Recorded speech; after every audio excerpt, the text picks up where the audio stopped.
오늘 본문은 사실 추수감사주일과는 조금 다른 감사의 내용이지만 그래도 묵상이 되고 또 은혜가 되었던 부분들을 여러분들과 함께 나누는 시간들을 가져보고자 합니다. 오늘의 말씀의 주제를 한번 따라해 보겠습니다. 인생감사. 네, 인생감사라는 주제로 디모데전서 함께 말씀을 보겠습니다. 저는 작년 6월부터 저희 아내 몰래 비자금을 준비했습니다. 농협 상품 중에서 하루에 1만 원씩 적금이 되는 상품을 제가 알게 되었습니다. 그래서 아내 몰래 6개월 단위로 비자금을 나름대로 이제 마련을 한 겁니다. 제가 이 설교를 하기 위해서 어제 이야기를 미리 했습니다. 6개월을 모으면요 180만 원을 모읍니다. 그래서 작년에 6월부터 모은 돈은 올해 1월에 단기 선교를 떠날 때 우리 가족들과 함께 가기 때문에 그때 단기 선교 비용으로 그 돈을 사용을 했습니다. 그때 말 안 했습니다.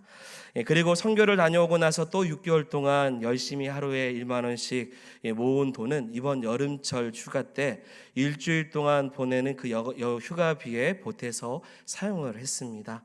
제가 아내 몰래 모았던 비자금을 자신 있게 말할 수 있는 것은 지금 수중에 한 푼도 없기 때문입니다. 뒤져도 없습니다. 혹시나 뒤져볼까 봐 하나도 없습니다. 그리고 저는 그 돈을 가족을 위해서 정당하게 저는 잘 사용했습니다. 원래 목적은 그게 아니었습니다. 근데 그렇게 사용이 되더라고요. 지금은 오히려 아내가 저 몰래 비자금이 있지 않을까라는 합리적인 의심을 저는 하고 있습니다. 언젠가는 저도 뒤져보려고 생각을 해요. 저에게 하루에 1만 원의 적금은 제가 할 수 있는 최선의 적금입니다. 그리고 하루에 1만 원씩 적금을 하면서 제 개인적으로 묵상이 되었던 것은 매일 꾸준하게 무엇인가를 모은다라는 것은 정말 쉽지 않은 일이구나라는 것이었습니다. 그리고 하루에 1만 원씩 적은 돈이라고 생각할 수 있지만 1년을 모으면 저의 기준으로는 365만 원이라는 큰 목돈입니다. 이렇게 한번 모아놓고 혼자 잘 써봤으면 좋겠는데 어찌됐건 큰 목돈을 모을 수 있다는 것은 좀 그런 일이라 생각이 됩니다. 그런데 여러분, 저는 감사도 동일하지 않을까라는 묵상을 했습니다. 한 번의 감사는 쉽습니다. 하지만 그 감사를 매일 꾸준히 한다는 것은 참 어려운 일이지 않나. 그러나 하루의 감사가 있을 때 여러분 기억하십시오. 1년의 감사가 가치가 있는 것입니다. 하루하루의 감사가 쌓여지면 1년의 감사가 되고요. 1년의 감사가 쌓아지기 시작하면 10년의 감사가 되며 10년의 감사가 더 쌓아지기 시작하면 평생의 감사, 인생의 감사가 쌓아지는 것이라고 생각이 됩니다. 여러분, 바라옵기는 감사의 적금을 한번 쌓아보시는 성도들이 되기를 소망합니다. 날마다 하나님 앞에 감사하는 삶. 사회학자들의 분석에 의하면 1950년대 인간이 사회적인 존재로 살기 위해서 꼭 필요한 생필품의 수가 72가지라고 이야기를 했습니다. 그 중에 절대적으로 필요한 물품은 18가지입니다. 18가지는 생존의 여부를 다루는 부분에 꼭 필요하기 때문에 반드시 사람들에게는 필요하다는 겁니다. 사회학자들은 시간이 지나서 이제 2000년대에 꼭 필요한 생필품의 수를 500여 종으로 늘렸습니다. 72가지에서 500여 종으로 늘렸다는 것입니다. 그 중에 사람이 절대적으로 필요한 필수품이 이 50여 가지라고 이야기를 합니다. 여러분, 이는 시대가 발전하면서 사람들이 추구하는 필수 조건이 다양해졌다는 것을 의미하고 있습니다. 사람의 욕구를 채우는 필요 조건이 더 많아졌다는 의미가 되는 것이죠. 그런데 문제는 과연 필수적으로 생필품이 많아졌다고 과연 과거보다 더 만족하고 더 행복하고 더 감사하느냐라는 것입니다. 여러분, 매년 경제적으로 상당히 어렵다고 하지만 불과 10년 전과 비교해 본다면 우리의 모든 의식주는 다 바뀌었습니다. 우리 의식주의 모든 면에서는 다양해지기 시작했고 풍성해지기 시작했습니다. 어렵다고 해도 식당에 가면 그렇게 사람들이 많고요. 많은 사람들이 많은 물품들을 구매하는 모습을 보게 됩니다. 과거에 특정한 사람들만 타고 다녔던 자동차 얘기를 하니까요. 예전에 송지동 교회 우리 목사님이 오셨을 때 교회 차가 없을 때 목사님을 오토바이를 모시고 왔다라는 이야기, 교회에서 차를 샀는데 운전할 수 있는 사람이 없었던 이야기, 장로님들이 저희한테 한 번씩 하시는 이야기가 있었습니다. 그런데 오늘날에는 여러분 생각해 보십시오. 특정한 사람만 일부만 갖고 있는 것이 아니죠. 모든 대부분이 다 차를 소유하고 있습니다. 휴대폰도요, 어린아이까지 가지고 있어요. 이렇게 대부분의 사람들이 넉넉하고 풍성한 삶을 누리고 있지만 묻고 싶습니다. 과연 옛날보다 더 행복하다고 말할 수 있는가입니다. 그렇지 않다고 생각이 됩니다. 오히려 외적으로 누릴 수 있는 항목은 많아졌으나 그에 따른 불평도 불만도 많아졌기에 막연히 행복했다라고 단언할 수 없습니다. 오히려 시대가 좋아졌지만 현대인의 삶은 더욱더 메말라가고 있습니다. 믿는 성도들은 영적으로 더욱더 침체에 빠지고 있는 것 같아요. 왜일까요? 다양한 이유가 있겠지만 그래도 오늘은 특별한 날이기에 그 원인이 현대인의 마음속에 무엇이 없냐면 감사가 없기 때문이지 않나 싶습니다. 오늘은 우리가 감사 주일이기 때문에 이렇게 한번 적용해 보고 싶습니다. 여러분, 많이 가지고 있다고 행복해지는 것이 아니라 주 안에서 여러분 자족하고 감사하는 마음을 가진 사람이 행복할 줄 믿습니다. 행복은 소유의 크기로 관계를 두지 않고요, 감사의 크기로 관계를 둘 수 있는 성도가 되기를 소망합니다. 그래서 주 안에 있는 우리 모두가 사랑하는 여러분, 행복을 누릴 수 있는 구원받은 주의 백성이 되기를 소망합니다. 그러려면 날마다 감사해야 되죠. 오늘 내게 주신 하루의 만족과 행복에 대한 감사가 없으면요, 1년의 감사가 없고요, 인생의 감사도 잃어버릴 수 있다는 것입니다. 이제 오늘 본문으로 한번 들어가 보겠습니다. 오늘 본문은 이 바울의 감사를 보여주고 있는 말씀입니다. 그런데 우리가 생각하는 감사의 종류와 조금 다른 종류에 대한 감사를 바울이 드리고 있다라고 생각이 들어요.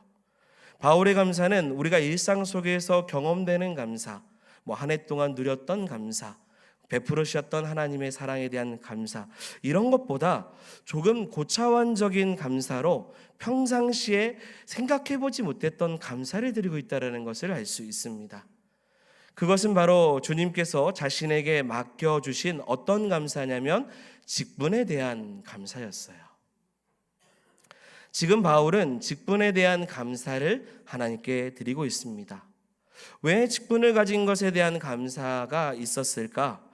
여러분, 바울에게 있어서 직분은 1차적으로는 이 사도라는 하나님의 부르심을 의미합니다. 하나님께서 자신을 사도로 불러주셨고 직분자로 불러주셔서 복음을 전파하는 일, 또 이방인을 구원하는 일을 감당케 하셨다라는 것을 의미할 때 직분이라는 단어를 생각해 볼 수 있습니다. 그러나 바울에게 있어서 사랑하는 여러분, 직분은 단순히 직업만을 의미하는 것이 아닙니다. 바울에게 있어서 직분은 여러분 구원받은 자신을 의미하는 거예요. 자신의 정체성을 의미하는 겁니다. 내가 그리스도인이 된 거, 내가 구원받은 백성이 된 거, 내가 주의 자녀가 된 거, 그래서 구원의 반열에 들어갈 수 있는 모든 상황에 대해서 지금 감사로 고백하고 있는 것이죠. 여러분, 바울의 감사를 생각할 때 우리에게도 이렇게 적용해 본다면 단순히 우리가 교회에서 임명받는 직분자다, 이런 것은 1차적인 감사이고요, 우리의 진짜 감사는 직분을 받게 하신, 나를 구원하신 예수 그리스도의 택함 가운데 있다라는 것입니다. 할렐루야. 구원받은 거예요. 이것에 대한 감사가 가장 기본으로 깔려 있어야 되는 거죠. 어찌 나를 그리스도인으로, 어찌 나를 성도로, 교사로, 식당 봉사로, 구역장으로, 성도로, 예배자로 부르셨는가? 나 같은 이를 구원하신 예수 그리스도의 은혜 앞에, 그 직분 앞에 지금 감사를 올리고 있는 것입니다. 바울의 감사가 이와 같아요. 여러분, 직분은 아무에게나 맡겨지는 것이 아닙니다. 만약 맡길 수 없는 치명적인 과거가 있는 사람이라면 어찌 그 직분을 맡길 수 있겠습니까? 어찌 성도라고 부를 수 있겠습니까? 치명적인 과거가 있는데 누가 그리스도인이라고, 나는 그리스도인입니다 라고 당당하게 말할 수 있겠습니까? 그런데 바울 자신을 돌아보니 자신도 자격이 없다라는 것을 깨닫기 시작해요.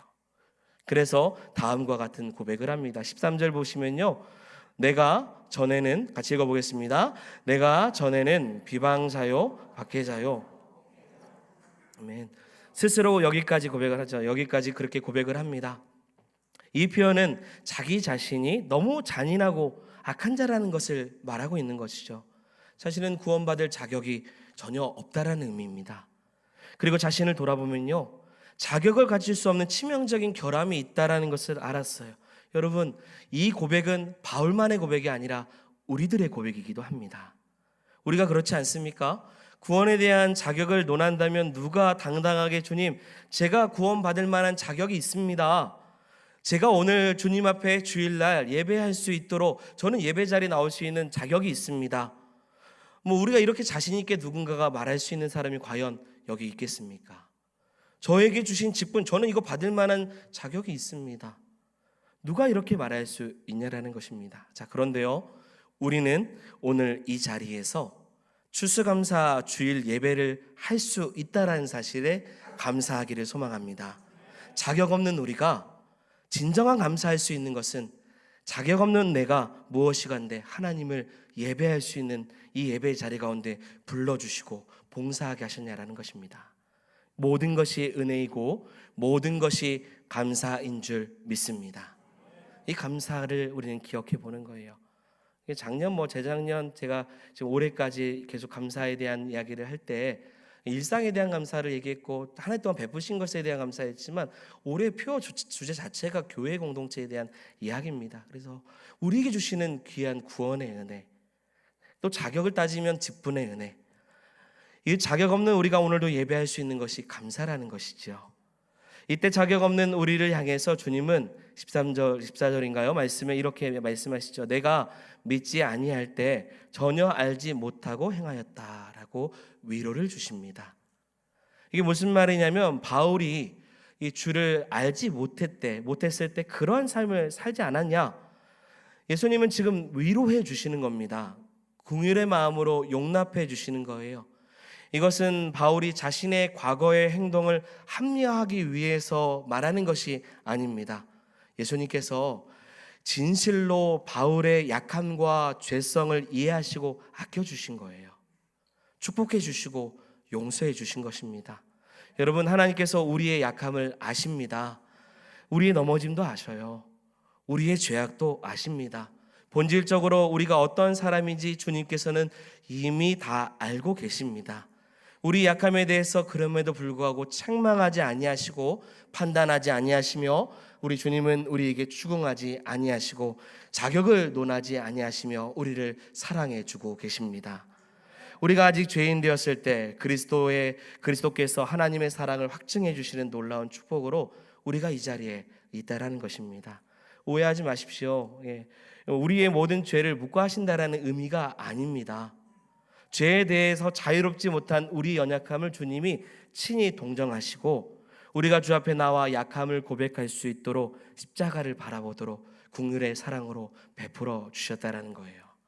이 긍휼을 알고요, 이 사랑을 알기 때문에 지금 바울이 나는 비방자고 폭행자고 박해자였으나 하나님 앞에 감사를 드립니다. 직분 주심에 감사를 드립니다. 구원받은 자로서 주 앞에 나아갈 수 있음에 감사를 드립니다. 본질적으로 문제를 만드는 사람이었고 선을 행할 수 있는 능력이 전혀 없음에도 하나님이 나를 먼저 사랑해 주셨기 때문에 오늘도 주 앞에 나아간다는 것이죠. 여러분, 우리도요, 사실 말씀 준비하면서 그런 생각이 들었어요. 우리도 문제를 만드는 사람들이다. 우리 약함이 죄라는 문제를 계속 만들잖아요. 우리 주님은 이 모든 것을 다 알고 계십니다. 한 주 동안 참 많은 문제를 만들어 왔구나. 오늘 그래서 그 마음으로 또 주 앞에 나왔구나. 그런데 주님은 우리의 모든 것을 다 아시고 이해하시고 용납하시고 다시금 베풀어 주신다라는 거죠. 이것이 그리스도의 은혜입니다. 그래서 사도 바울이 하나님께 감사를 드려요. 바울은 인정합니다. 자신에게 어떠한 의로움이 없다라는 거, 오로지 전적인 그 은혜가 있었기 때문에 내가 사도로 구원받은 자로, 직분을 받은 자로 내가 주 앞에 나아갈 수 있다라는 거, 이 사실을 지금 바울이 깨닫고 있었던 겁니다. 이것이 바로 은혜를 아는 자의 고백이고요, 이것이 바로 불강력적인 은혜에 대한 고백을 하는 하나님의 사람들의 모습입니다. 여러분, 우리도 같습니다. 어느 날 주님은 먼저 나에게 찾아와 주셔서 예수 그리스도를 믿게 하셨습니다. 그리고 어느 날 교회 공동체를 허락해 주셨죠. 그리고 자연스럽게 우리를 성도라고 불러주셨습니다. 또 내가 하나님을 아버지라고 고백하기 이전에 나를 자녀라고 먼저 인정해 주시며 나를 보듬어 주시고 하나님 아버지의 사랑에 우리의 마음을 계속 두드리는 귀한 축복을 얻게 하셨다라는 거죠. 찬양 가사 중에서요, 최근에 불렀던 우리 찬양 중에 사랑의 예수님이라는 찬양이 있어요. 가사 한번 띄워주시면, 가사가 이렇습니다. 사랑의 예수님 나를 찾아오셔서 십자가로 대속하사 내 마음 두드리네. 오 사랑의 예수님 지금 내 마음을 엽니다. 내 안에 거하셔서 나의 생명 되소서. 한번 불러보면요, 사랑의 예수님 내게 찾아오셔서 십자가로 대속하사 나의 마음 두드리네. 오 사랑의 예수님 지금 내 맘을 엽니다. 내 안에 거하셔서 나의 생명 돼. 한 번 더 고백해 볼까요? 사랑의 예수님 나를 찾아오셔서 십자가로 대속하사 내 마음 두드리네. 오 사랑의 예수님 지금 내 맘을 엽니다. 내 안에 거하셔서 나의 생명 되소서. 아멘. 그냥 부른 건 아닙니다. 주님이 우리의 마음을 두드리시는 거예요. 두드리셔서 성도로, 그리스도인으로, 자녀로, 거기에다가 주님의 일을 동참할 수 있도록 어떤 이에게는 집사로, 권사로, 장로로, 목사로 불러주셨다라는 거예요. 여러분, 이러한 감사를 잊지 않기를 소망합니다. 여러분, 우리 인생을 살다 보면요, 사실 나이가 들고 변화가 되지 말라고 해도 점진적으로 변화되는 것이 사람들의 모습입니다. 식성도 바뀌는 것 같고요, 또 삶의 스타일도 변화가 됩니다. 그러나 나이가 들어도 변화를 추구해도 좀처럼 변화되지 않는 것이 있는데, 그것은 바로 죄성이고 우리의 악함이고 우리의 성격이며 우리의 기질이라고 생각이 됩니다. 인생이 가지고 있는 본성과 악함과 기질과 성격은 쉽게 변화가 되지 않습니다. 꼭 죽어야 가능한 것처럼 참 변화되는 것이 어렵다고 느끼는 때가 많습니다. 이것이 인생의 본성이라고 생각이 됩니다. 많은 여성들이요, 결혼하면 남편이 변화될 것이라는 기대감을 가지고 결혼을 합니다. 이때 변화에 대한 기대는 바로 무엇이냐면 우리 남편 성격이 좀 바뀌었으면 좋겠다라는 거죠. 나이가 들면 더 따뜻한 성격으로 자신을 품어줄 것에 대한 기대를 합니다. 그러나 그렇지 않습니다. 나이가 들면서 성격이 약간 죽기는 하는데요, 그러나 본질적으로는 변화가 되지 않는 모습을 가질 때가 있습니다. 반대로 남성들은 여성들이 결혼해도 변하지 않기를 기대합니다. 네. 연애 시절에 그렇게 착했는데요, 그렇게 순수했는데 언제부턴가 이 모습이 변하지 않기를 바라지만 변하는 모습을 보게 되죠. 사람이 원하는 것은 그렇게 달라지지 않고 원하지 않는 것이 달라지는 것을 보면서 안타까워하기도 합니다. 이러한 인생에 대해서 하나님은 우리를 어떻게 이끌고 계시고 다듬어 가시는지, 인생에 있어서 변화되지 않는 죄성과 악함과 기질과 이 성격들에 있어서 은혜를 주셔서 점진적으로 변화되는 역사를 이 바울이라는 사람을 통해서 보여주셨습니다. 놀라운 축복이라고 생각이 들어요. 그 누구도 이룰 수 없는 그 놀라운 변화가 그리스도를 만났을 때 가능하기 시작했다는 것입니다. 예수 그리스도를 미워하고 핍박했던 바울이 예수님을 만난 후에 자신이 박해자였고 비방자였고 예수 그리스도를 믿는 자를 폭행했던 사람이었는데 오히려 평생 주를 쫓는 사도의 삶을 살며 점진적으로 달라지고 변화되어 가고 있다는 것을 보여주고 있습니다. 마침내 복음을 위해서 순교하는 자리까지 나아갔던 모습이 바울의 모습이죠. 여러분, 우리에게 주시는 귀한 직분과 섬김과 우리의 삶을 통해서 변화되는 역사가 있기를 소망합니다. 그러면 우리가 어떻게 변화되기를 기도해야 될까요? 우리는 보통 기도할 때 다른 사람들이 변화되기를 많이 기도합니다. 그런데 사실 진짜 우리가 해야 될 기도는 우리가 변화되기를 기도해야 되는 것입니다. 하나님께 좀 더 우리가 의로운 성품으로 성화되고 좀 더 주님께서 원하시는 순종의 사람이 될 수 있도록 은혜를 달라고, 우리의 성격과 기질과 이타적인 우리의 모든 죄악된 모습들 예수 그리스도의 중심으로 살아가게 해달라고 변화를 구하는 기도가 반드시 필요할 것입니다. 그렇게 될 때 예수님의 은혜로 변화된 우리의 모습이 주변을 아름답게 하고요, 긍정적인 영향을 끼칠 수 있게 되는 것이죠. 한 예를 듭니다. 예화예요. 어떤 여자 집사님이 장밋빛 꿈을 가지고 결혼 생활을 시작했습니다. 그런데 남편이 결혼 초부터 알코올 중독 증세를 보이기 시작한 거예요. 하루도 술을 안 하고는 집에 들어오는 경우가 없었습니다. 그러니 얼마나 힘들겠습니까? 벌써 결혼 10년이 지났습니다. 근데 남편은 변화가 되지 않았어요.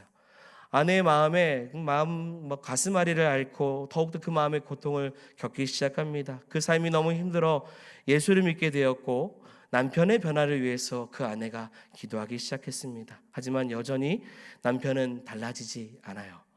그러니 얼마나 낙심이 되고 얼마나 실망이 되겠습니까?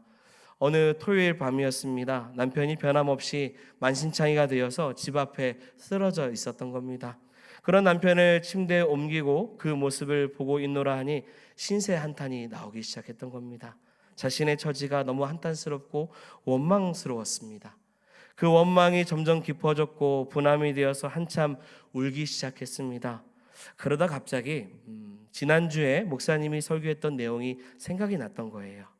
범사에 감사하면 기적이 일어난다라는 설교였습니다. 내가 매일 불평만 늘어놓으면 무슨 기적이 일어날 수 있느냐라는 거죠. 감사를 해야 기적이 일어난다라는 그 말씀이 생각이 나서 그 말씀을 붙잡고, 그리고 나서 눈물을 흘렸던 것을 다시금 멈추고 세수하고 나서 다시 남편 옆에 앉았습니다. 남편은 취해서 누워있죠. 그래서 감사의 제목을 찾아야겠다라고 생각을 했는데 아무리 찾으려고 해도 도저히 찾을 수 없었던 겁니다. 그런데 억지로라도 감사할 것을 찾다 보니 감사할 것이 보이기 시작했습니다. 그 감사의 내용이 뭐냐면, 첫째, 남편이 없는 것보다 술 마시는 남편이 있는 것이 낫지 싶어서 감사. 둘째, 그래도 이 남편이 살아있으니 언젠가 좋은 남편이 되지 않을까 감사. 세 번째, 술에 취해 있지만 다른 데 안 가고 집에 들어와 주니 얼마나 감사. 네 번째, 술은 좋아해도 여자는 자기밖에 모르니 얼마나 감사한가. 다섯 번째, 다른 사람은 술을 먹으면 폭력적이고 주사를 심하게 한다는데 이 사람은 술을 먹으면 잠만 자니 그것도 감사. 여섯 번째, 술을 그리 마셔도 술 때문에 병원에 안 가니 얼마나 감사. 일곱 번째, 술 먹은 다음 날 그럼에도 아침에 꼬박꼬박 출근하는 것에 감사. 결정적인 감사는요, 토요일에 주말이니까 술을 더 많이 마셨다라는 겁니다. 그래서 주일날 하루 종일 자니 마음껏 내가 신앙생활을 할 수 있어서 감사. 생각해보니 작은 감사, 어찌 보면 없는 감사가 계속 나왔다는 거죠. 그런 마음을 가지고 혼자 기도하다 보니 좀 우스웠습니다. 스스로의 모습에. 그래서 혼자 웃기 시작했습니다. 그런데 남편이 자다가 목말라서 물 마시기 위해서 잠에서 깬 것이죠. 그런 아내의 모습, 웃고 있는 아내의 모습을 얼마나 놀랐겠습니까? 갑자기 자기를 보고 웃고 있는 겁니다. 원래 술을 먹고 오면 누워있는 자신을 보면서 울거나 인상을 쓰거나 자기를 노려봐야 되는데 웃고 있으니까 무섭기 시작했습니다. 그래서 왜 나를 그렇게 쳐다보고 웃고 있냐라고 말하니 아내가 당신과 사는 것이 너무 감사해서 웃고 있어요. 남편은 더 무섭기 시작했습니다. 도대체 무슨 말인가 싶어서 남편은 계속 아내에게 묻기 시작했어요. 아내는 지금껏 기도한 내용을 하나하나 이야기를 했습니다. 당신에게 너무나도 감사할 일이 참 많았다라는 것을 고백했던 겁니다. 그 말을 들었던 남편은 진실로 아내가 했던 말에 마음이 와닿기 시작했고요. 그 충격에 잠이 오지 않았습니다. 아니, 나를 이렇게 사랑하는 아내가 있었는데 내가 이렇게 인생을 살았는가. 다음날 아침 남편이 아내에게 말하기를, 내가 술을 먹고 이렇게 대충 살았는데 이제는 내가 진심으로 아끼고 당신을 한번 사랑해 보겠다고 이야기를 합니다. 술을 끊어보려고 노력해 보겠다. 그리고 당신이 그렇게 소원하는 교회에 내가 한번 가보겠다라고 이야기를 해요. 이건 이제 예화지만 실화에 대한 예화입니다. 저와 관계가 없어서에 대한 예화죠.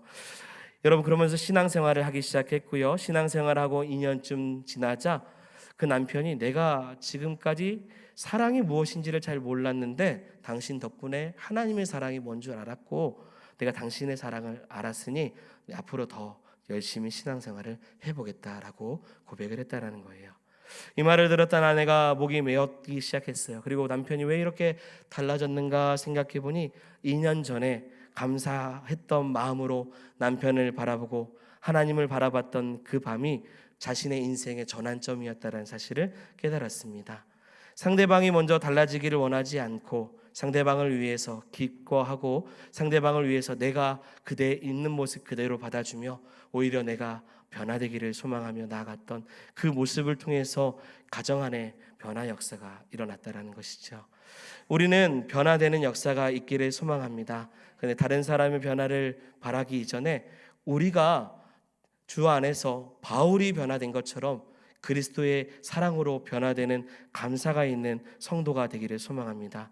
우리의 모습이 변화되기 시작할 때 하나님께서 우리의 삶을 통해서 영광을 받으시고 그리고 우리의 모습을 통해서 많은 사람들에게 덕을 끼칠 수 있는 귀한 자리로 우리를 인도해 주실 줄 믿습니다. 이런 모습을 지금 우리가 가져야 돼요. 그래서 저는 우리 모두가 여러분 아시죠? 그 가게, 옷가게 가면요 마네킹이 있어요. 우리가 가끔 보면 패션쇼 보면 이 모델들이 있죠. 모델들은요 정말 이쁘게 좋은 옷을 입고 혹은 마네킹은 많은 사람들을 위해서 가게 앞에 진열되어 있습니다. 여러분 잘 생각해 보면요 하나님을 알도록 우리가 모델이 되어야 된다라는 생각을 갖는 성도가 되기를 원합니다. 우리가 하나님 앞에 쓰임 받을 수 있도록 먼저 직분 주시고 은혜를 주셨던 이유를 바울은 자신을 하나님께서 사랑해 주신 것도 알았지만 자신을 통해서 하나님을 알지 못하는 많은 영혼들이 모델과 같은 자신의 모습을 통해 주 앞에 나아오기를 바라셨다라는 것을 깨달았기 때문입니다. 그래서 직분 주심에 감사를 했던 거죠. 그리고 그 직분 앞에 하나님 앞에 자신의 모든 삶을 드리면서 살아갔던 모습을 기억하며 살아갔던 바울의 모습이 여러분 우리의 모습이 되기를 소망합니다. 오늘은 추수감사 주일입니다. 추수감사 주일에 대한 유래에 대해서는 또 오후 시간에 또 함께 나누겠지만 여러분 이 추수감사 예배를 통해서 또 한 해 우리에게 베푸시는 그 은혜 앞에 감사할 수 있는 성도가 되기를 소망합니다. 잠시 어떤 사건에 대한 감사가 아니라 우리 인생에 대한 한 해를 돌아보게 하셨던 하나님의 은혜 앞에 감사할 수 있는 성도가 되기를 소망합니다. 그리고 단순히 하나님이 우리에게 베풀어 주신 그 은혜만을 생각하면서 감사하기보다 그래서 내가 바울과 같이 어찌하면 더 하나님 앞에 쓰임 받으며 영광을 올릴 수 있을지 우리에게 주신 귀한 직분을 가지고 능히 잘 감당할 수 있는 감사가 있는 우리 모든 성도들이 되기를 소망합니다. 이러한 감사로 주 앞에 나아갈 때 하나님께서 오늘 말씀 17절과 그리고 12절의 말씀 맡기신 귀한 일에 감사로 하나님 앞에 또 영광을 올리는 귀한 축복으로 우리를 사용해 주실 줄 믿습니다. 이렇게 쓰임받는 우리 모두가 되기를 그리고 하늘을 베푸신 하나님 앞에 감사할 수 있는 우리 모두가 되기를 주의 이름으로 축원드립니다. 아멘. 우리 함께 찬양하겠습니다.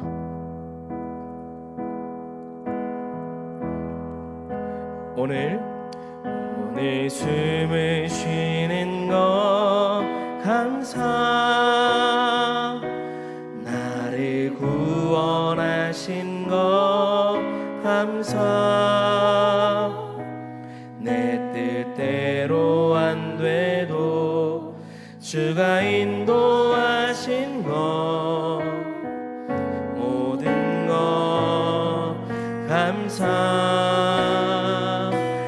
내게 주신 모든 것 감사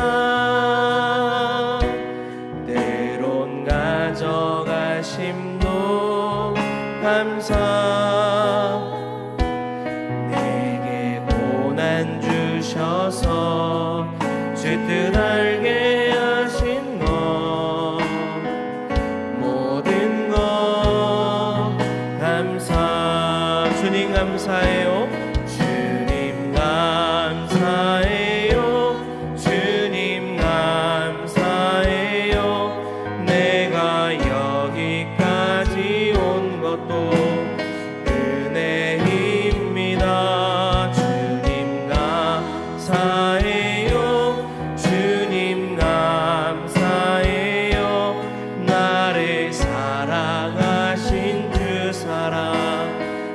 감사합니다. 항상 주 안에 있음 감사. 참된 소망 주심도 감사. 나 같은 사람도 자녀 삼아 주신 것 모든 것 감사. 주님 감사해요. 주님 감사해요. 주님 감사해요. 내가 여기까지 온 것도 은혜입니다. 주님 감사해요. 주님 감사해요. 나를 사랑한 주 사랑 감사. 주님 감사해요. 주님 감사해요. 주님 감사해요. 내가 여기까지 온 것도 은혜입니다. 주님 감사해요. 주님 감사해요. 나를 사랑한 주 사랑 감사. 주님 감사해요. 주님 감사해요. 주님 감사해요. 내가 여기까지 온 것도 은혜입니다. 주님 감사해요. 주님 감사해요.